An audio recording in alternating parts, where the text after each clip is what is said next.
Hello everyone, welcome to Vikas analysis. और दोस्तों, आज हम बाल विकास के महत्वपूर्ण प्रीवियस ईयर प्रश्न को देखेंगे दोस्तों, जो कि आपके आने वाले एग्जाम के लिए बहुत ही इम्पोर्टेंट है। दोस्तों, ये सभी आपके पूरे प्रीवियस ईयर प्रश्न हैं जो कहीं ना कहीं आपके टीचर भर्ती एग्जाम, सीटेट एग्जाम में पूछे जा चुके हैं और आने वाले जितने भी टीचर भर्ती एग्जाम है उनके लिए बहुत इंपॉर्टेंट है।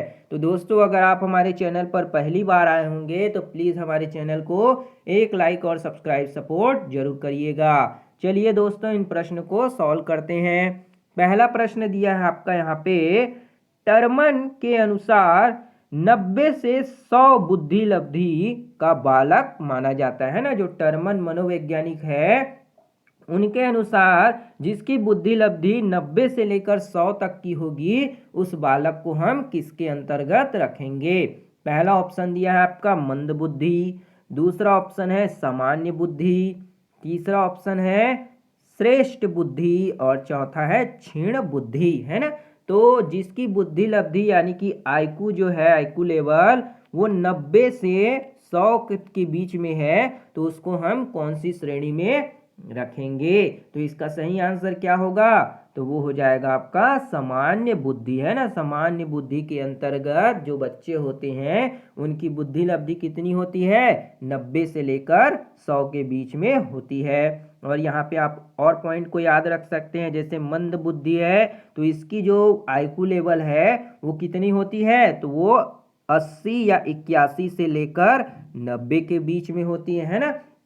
और जो श्रेष्ठ बुद्धि वाले होते हैं वो क्या होते हैं आपके 120 से लेकर 130 तक के, है ना। जो श्रेष्ठ बुद्धि होंगे वो 120 से लेकर के 130 तक आप ले सकते हैं। तो यहाँ पे हमारा सही आंसर क्या हो जाएगा, सामान्य बुद्धि वाले बालकों की बुद्धि लब्धि 90 से लेकर 100 के बीच में होती है। अगला प्रश्न देखते हैं। अगला प्रश्न है आपका, हॉल का सिद्धांत, है ना। जो हॉल है उसका सिद्धांत निम्न में से किसकी जो है व्याख्या करता है, अर्थात हॉल का सिद्धांत किसके बारे में बताता है। पहला ऑप्शन है बुद्धि की प्रकृति, दूसरा है अधिगम में अभिप्रेरण की भूमिका, तीसरा है मूल्यों का विकास और चौथा है किशोरावस्था का विकास, है ना। तो हाल का सिद्धांत निम्न में से किसकी व्याख्या करता है, अर्थात हाल जी जो है किसके बारे में बताते हैं। तो इसका सही आंसर क्या होगा, तो वो हो जाएगा आपका किशोरावस्था का विकास, है ना। किशोरावस्था के विकास के बारे में हाल का सिद्धांत बताता है। तो यहाँ पे आपका सही क्या होगा, ऑप्शन नंबर डी जो होगा, किशोरावस्था का विकास, यहाँ पे आपका करेक्ट आंसर हो जाएगा। अगला प्रश्न देखते हैं। मानव व्यक्तित्व के मनोलैंगिक, है ना, जो मानव व्यक्तित्व है उनके मनोलैंगिक विकास को निम्न में से किसने महत्व दिया था। पहला ऑप्शन है कर्मेनियम, है ना, कर्मेनियस, दूसरा है हॉल, तीसरा ऑप्शन है हॉलिंगवर्थ और चौथा है फ्रायड, है ना। तो मानव के जो व्यक्तित्व के मनोलैंगिक विकास है इसके बारे में किस मनोवैज्ञानिक ने जो है सबसे ज़्यादा महत्व दिया है ना। तो इसका सही आंसर क्या हो जाएगा, तो वो होगा आपका यहाँ पे फ्रायड, है ना। फ्रायड ने जो है मानव के जो मनुष्य के जो व्यक्तित्व है उनके मनोलैंगिक विकास के बारे में बताया, है ना। जो सिगमंड फ्रायड थे उन्होंने मनोलैंगिक विकास के बारे में बताया। इन्हें जो है हम मनोविश्लेषणात्मक का सिद्धांत भी कहते हैं। तो याद रखिएगा, इसे हम मनोविश्लेषणात्मक, है ना, विश्लेषणात्मक का सिद्धांत भी कहते हैं। तो यहाँ पे हमारा ऑप्शन नंबर डी जो होगा आपका यहाँ पे करेक्ट आंसर हो जाएगा। अगला प्रश्न देखते हैं। मनोविज्ञान की प्रथम प्रयोगशाला किसने स्थापित की, है ना। जो मनोविज्ञान है उसकी प्रथम प्रयोगशाला किसने स्थापित की थी, है ना। तो इसका सही आंसर आपको ऑप्शन में दिया गया है। पहला ऑप्शन डब्ल्यू वुड, तीसरा है सिगमंड, दूसरा ऑप्शन है सिगमंड, तीसरा ऑप्शन है पावलोव और चौथा है वाटसन। तो मनोविज्ञान की जो प्रथम प्रयोगशाला है किसने स्थापित की थी, है ना। तो इसका सही आंसर क्या होगा, तो वो हो जाएगा आपका डब्ल्यू वुंट, है ना। डब्ल्यू वुंट ने जो है मनोविज्ञान की प्रथम प्रयोगशाला जो है स्थापित की। तो यहाँ पे आपका ऑप्शन नंबर ए जो होगा डब्ल्यू विंट यानी कि विलियम मैक्स वुंट, है ना, ये जो होंगे आपके करेक्ट आंसर हो जाएंगे। अगला प्रश्न देखते हैं। अगला प्रश्न है आपका यहाँ पे, गेस्टाल्ट मनोविज्ञान की आधारशिला किसने रखी, है ना। जो गेस्टाल्ट मनोविज्ञानवादी है उसकी आधारशिला किनके द्वारा रखी गई। पहला ऑप्शन है फ्रांज ब्रेंटानो द्वारा, दूसरा है मैक्स वथिमर, तीसरा ऑप्शन है एडगर रूबिन और चौथा है कर्ट लेविन के द्वारा, है ना। तो किसके द्वारा जो है गेस्टाल्ट मनोविज्ञान की आधारशिला जो है रखी गई थी, है ना। तो इसका सही आंसर क्या होगा, तो वो हो जाएगा आपका यहाँ पे मैक्स वथिमर, है ना। मैक्स वथिमर के द्वारा जो है गेस्टाल्ट मनोविज्ञान की आधारशिला रखी गई है। तो यहाँ पे आपका option number B Max Wertheimer correct answer हो जाएगा। दोस्तों वीडियो बढ़िया लग रहा हो तो लाइक जरूर करिएगा और चैनल पर पहली बार आए होंगे तो हमें सब्सक्राइब और सपोर्ट भी जरूर करिएगा। अगला प्रश्न देखते हैं दोस्तों, संघनन सिद्धांत निम्न में से किससे संबंधित है, ना। जो संघनन का सिद्धांत है वो किससे संबंधित है पूछा जा रहा है। पहला ऑप्शन है अधिगम से है, दूसरा ऑप्शन है अभिप्रेरणा, तीसरा ऑप्शन स्मृति और चौथा है सृजनात्मकता। तो संघनन का सिद्धांत जो है वो किससे संबंधित होगा, तो इसका सही आंसर क्या होगा, तो वो होगा आपका यहाँ पे स्मृति, है ना। जो स्मृति है उससे संघनन का सिद्धांत संबंधित है। तो ऑप्शन सी आपका यहाँ पे करेक्ट आंसर हो जाएगा। अगला प्रश्न देखते हैं, क्षेत्र सिद्धांत निम्न में से किस वर्ग का है ना। जो क्षेत्र का सिद्धांत है वो किस वर्ग का सिद्धांत है पूछा जा रहा है। पहला ऑप्शन है व्यवहारविदों का, दूसरा है संरचनाविदों का, तीसरा है मनोविश्लेषकों का और चौथा है गेस्टाल्टवादियों का। जो क्षेत्र सिद्धांत है वो किस वर्ग का सिद्धांत होगा, तो इसका सही आंसर क्या हो जाएगा, तो वो होगा आपका यहाँ पे गेस्टाल्टवादियों का, है ना। जो गेस्टाल्टवादी मनोवैज्ञानिक है उनके द्वारा जो है क्षेत्र सिद्धांत जो है प्रतिपादित किया गया, है ना। तो यहाँ पे आपका ऑप्शन नंबर डी गेस्टाल्टवादी जो होगा करेक्ट आंसर हो जाएगा, है ना। जिसमें मानव के व्यवहार और वातावरण दोनों जो है जुड़े हुए होते हैं। तो यहाँ पे आपका ऑप्शन नंबर डी क्या होगा, गेस्टाल्टवादियों का सिद्धांत करेक्ट हो जाएगा। अगला प्रश्न देखते हैं, खाली स्थान बैटरी का प्रयोग निम्न में से किसके मापन किया जाता है ना। किसको मापने के लिए जो है बैटरी परीक्षण का प्रयोग किया जाता है। पहला ऑप्शन है व्यक्तित्व, दूसरा है आपका रुचि, तीसरा ऑप्शन है बुद्धि और चौथा है अभिक्षमता, है ना। तो बैटरी का प्रयोग जो है किसके मापन के लिए किया जाता है, तो इसका सही आंसर क्या होगा, तो वो हो जाएगा आपका बुद्धि, है ना। बुद्धि को मापने के लिए जो है बैटरी का प्रयोग किया जाता है ना। आपने पढ़ा होगा कि जो भाटिया बैटरी बुद्धि परीक्षण जो है ना, ये किसके लिए, बुद्धि को मापने के लिए भाटिया बैटरी बुद्धि परीक्षण किया जाता है ना। तो इसका सही आंसर क्या होगा, ऑप्शन नंबर सी आपका बुद्धि जो होगा करेक्ट आंसर हो जाएगा, है ना। एक तरह का क्या होता है आपका शाब्दिक बुद्धि परीक्षण होता है। इसे भी आप याद रख सकते हैं कि एक तरह के क्या है, शाब्दिक जो है बुद्धि परीक्षण होता है ना। शाब्दिक बुद्धि परीक्षण भी इसे कहते हैं ना, बुद्धि परीक्षण, है ना। शाब्दिक बुद्धि परीक्षण भी कहते हैं। तो इसको भी आप याद रख सकते हैं।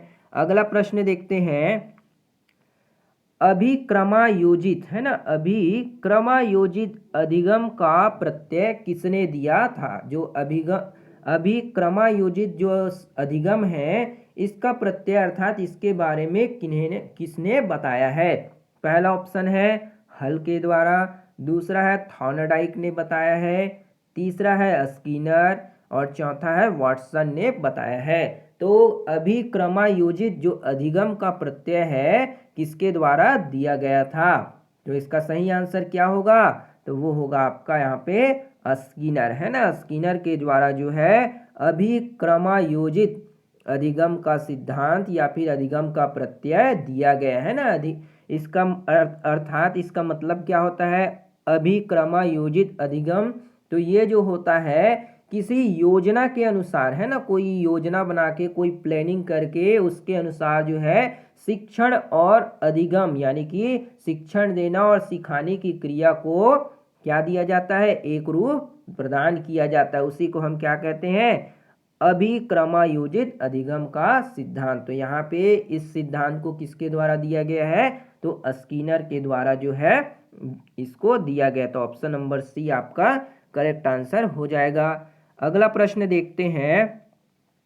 व्यवहारिक क्षमताओं में वह सापेक्ष स्थायी परिवर्तन जो कि प्रचलित अभ्यास का परिणाम होना है उसे क्या कहते हैं? जो आपका व्यवहारिक क्षमता है ना, जो व्यवहारिक क्षमता है वह सापेक्ष स्थायी परिवर्तन है ना, जो स्थायी परिवर्तन होते हैं जो प्रचलित अभ्यास का परिणाम होना है, जो आपके अभ्यास के परिणाम स्वरूप प्राप्त होगा उसे हम क्या कहेंगे?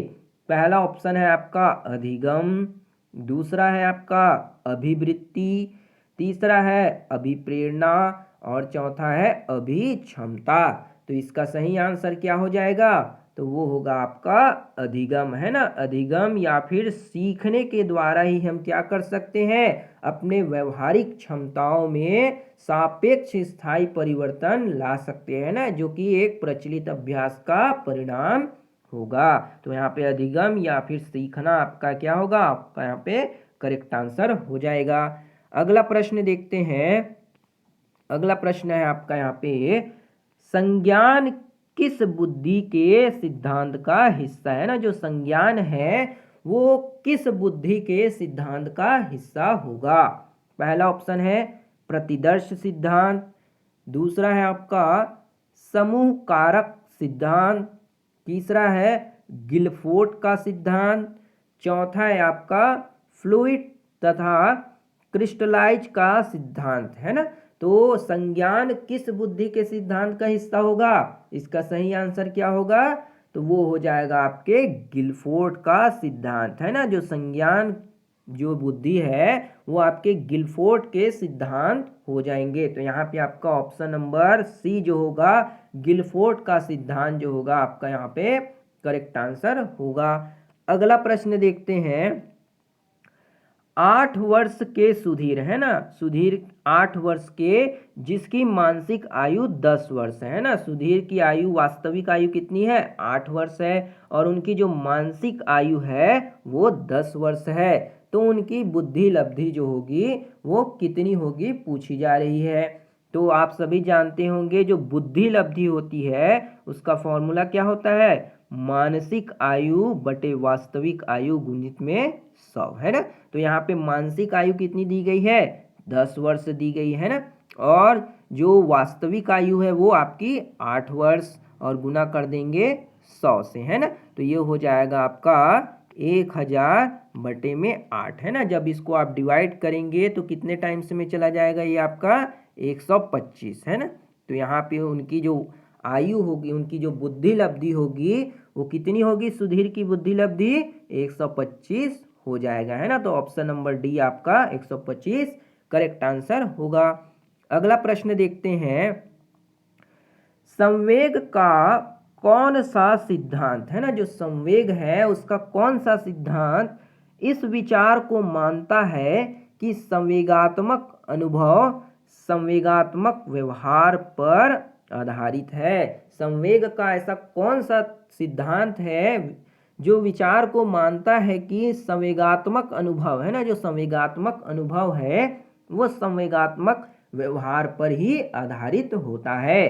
पहला ऑप्शन है जेम्स लैंग सिद्धांत, दूसरा है हाइपोटोल्सिक का सिद्धांत, तीसरा है सक्रियता सिद्धांत और चौथा है अभिप्रेरण सिद्धांत, है ना। तो इसका सही आंसर क्या हो जाएगा? तो वो होगा आपका यहाँ पे जेम्स लैंग का सिद्धांत, है ना। जेम्स लैंग का सिद्धांत आपका यहाँ पे संवेगात्मक व्यवहार से संबंधित है ना। सबसे पहले जो है संज्ञानात्मक व्यवहार है उसके बारे में बताया, तो यहाँ पे आपका जेम्स लैंग का सिद्धांत करेक्ट आंसर हो जाएगा। अगला प्रश्न देखते हैं, किसी इच्छा या फिर आवश्यकता, है ना, कोई इच्छा या फिर आवश्यकता में रुकावट पड़ने पर उससे उत्पन्न होने वाला जो संवेगिक तनाव है क्या कहलाएगा, है ना। कोई इच्छा है या फिर आपकी कोई आवश्यकता है, इसमें अगर किसी भी तरह की रुकावट या बाधा पड़ती है तो उससे उत्पन्न होने वाले जो संवेग है ना, या तनाव है, वो उसको हम क्या कहेंगे। पहला ऑप्शन है आपका द्वंद्व, दूसरा है कुंठा कहेंगे, तीसरा है चिंता, या चौथा हम उसे तनाव कहेंगे। तो इसका सही आंसर क्या होगा, तो वो हो जाएगा आपका यहाँ पे कुंठा, है ना। कुंठा जो है एक तरह की ऐसी संवेग है जो हमारी किसी इच्छा या आवश्यकता की पूर्ति ना हो या फिर उसमें किसी भी तरह की कोई बाधा रुकावट आए, तो ये इस तरह का तनाव जो है हमें संवेगात्मक तनाव या फिर कुंठा देखने को मिलती है। तो ऑप्शन नंबर बी आपका यहाँ पे कुंठा जो होगा करेक्ट आंसर हो जाएगा। अगला प्रश्न देखते हैं। अगला प्रश्न है आपका यहाँ पे, कोहलबर्ग का सिद्धांत निम्न में से किस विकास से संबंधित है ना। जो कोहलबर्ग का सिद्धांत है वो किस विकास से संबंधित है आपका पूछा जा रहा है।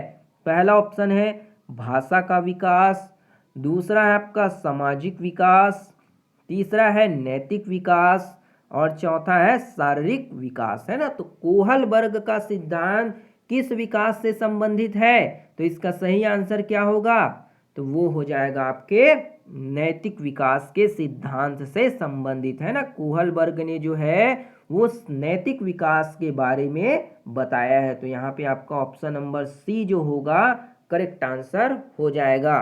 तो ये थी दोस्तों आपके बाल विकास से संबंधित महत्वपूर्ण प्रश्न जो कि आपके एग्ज़ाम के लिए बहुत ही इम्पोर्टेंट है। उम्मीद करते हैं आपको ये सारे प्रश्न जो होंगे समझ आए होंगे।